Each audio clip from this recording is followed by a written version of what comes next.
ሰው ሲፈጠር ድሮ ነበረ ዝንጀሮ ብለው ሲናገሩ ሰማዋቸው እንጂ አልሰማይም ጆሮ። ለምናቸው እንዴ ንገሪኝ እስቲ አንቺ እንዴት ነበር ያኔ ስትመለከቺ? እንዴት ነበር ሔዋን የአዳም ተፈጥሮ?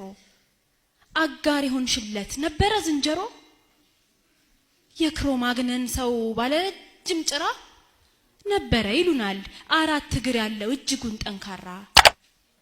አዳምን ስታዩ እንደነቃ ከንቅልፉ ይጫማ ነበረ በሁለት መዳፉ። በለመለመው መስክ በገነቱ ስፍራ ስትንሸራሸሩ ነበረ ወይ ጭራ? አይተሽዋል ሲሄድ እንዳጎነበሰ?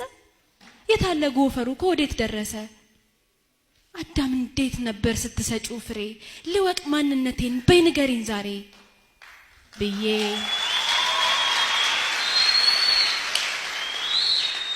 ብጠይቃት ለማወቅ ጓጉቼ የሉሲን ቅድማያት ሔዋንን አግኝቼ አሁን ብታረጅም ብትሆንም ጨርጫሳ እንዲህ ነበር ያለች ያኔዋን አስታውሳ። ባለቤቴ አዳም በብርሃን ነበረ ጸጋ እንደለበሰ፣ በኋላ ግን እባብ እያለሳለሰ 4 እግር ያለው ባለረጅም ጭራ ባልሽ ዝንጀሮ ነው በጣም የሚያስፈራ ብሎ የነገረኝን ለማወቅ ጓጉቼ ከቶ ያልታዘዝኩትን በለሷን በልቼ ያን ያስታውሳለሁ ያየሁትን አዳም ወዝ ያለው ሰው እንጂ እንስሳ አልነበረም። ዘንድሮም እናንተ በኃጢአት አድፋችሁ ይገርመኛል እኔ ሰው ነን ማለታችሁ።